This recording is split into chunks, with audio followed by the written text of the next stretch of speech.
ഇനിയുള്ള ഉറക്കം അല്ല, ഇനിയുള്ള പഠിത്തം ഭക്ഷണം കഴിച്ചിട്ടാവാ. എടാ ടിൻഡു, സോഷ്യൽ സ്റ്റഡീസ് ഫുള്ള് ഇന്ന് പഠിച്ചു തീർക്കണം. ഛേ, ഇനിയിപ്പൊ എന്താ ചെയ്യാ? ഉറങ്ങണോ അതോ ഭക്ഷണം കഴിക്കണോ? അതുമല്ല പഠിക്കണോ? സ്ഥിരമായി പരീക്ഷയ്ക്ക് ചെയ്യുന്ന വിദ്യ തന്നെ ഇവിടെയും പ്രയോഗിക്കാം. ടോസ് ഇട്ട് ഉത്തരം കണ്ടുപിടിക്കാം. ഹെഡ് വീണാൽ ഉറങ്ങാം, ടേല് വീണാൽ ഭക്ഷണം കഴിക്കാം. ഇനി കോയിൻ കുത്തനെ നിന്നാൽ പഠിക്കാം. ഓഹോ, അപ്പൊ നിനക്ക് പഠിക്കാൻ ഉദ്ദേശമില്ലേ? അതൊന്നുമല്ല, കോയിൻ കുത്തനെ വീണാ ഞാൻ പഠിക്കുക തന്നെ ചെയ്യും. ഈശ്വരാ, നീ എന്നെ ഇവന്റെ അച്ഛനായി ജനിപ്പിച്ചല്ലോ. ഈശ്വരാ, എന്നെ നീ ഈ അച്ഛന്റെ മോനായി ജനിപ്പിച്ചല്ലോ.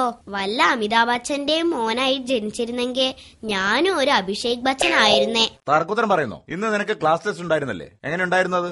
എങ്ങനെ ഉണ്ടായിരുന്നു എന്ന് ചോദിച്ചാ അതിപ്പോ സാധാരണ ക്ലാസ് ടെസ്റ്റ് പോലെ തന്നെ ഉണ്ടായിരുന്നു. അതല്ലടാ കഴുതേ, എന്നത്തെയും പോലെ ഇത്തവണയും 0 ആണോന്നാ ചോദിച്ചത്. ഇത്തവണ അങ്ങനെയൊന്നും ഒരിക്കലും ആവില്ല, ഉറപ്പാ. ആണോ?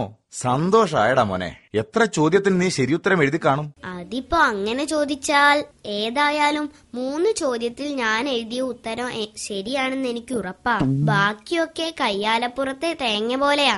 ബാക്കി എന്തേലും ആവട്ടെ, 3 ശരിയാണെന്ന് ഉറപ്പാണല്ലോ. അതുറപ്പാ. അതിലൊരുത്തരം ശരിയാണോ എന്ന് എനിക്കൊരു സംശയമുണ്ടായിരുന്നു. അത് ഞാൻ വീട്ടിൽ വന്ന് കലണ്ടർ നോക്കി സംശയം തീർത്തു. കലണ്ടർ നോക്കിട്ടോ? അതേതുത്തരം? നീ ഏതൊക്കെ 3 ഉത്തരങ്ങളാടാ ശരിയായിട്ട് എഴുതിയത്? പേര്, റോൾ നമ്പർ, ഡേറ്റ്.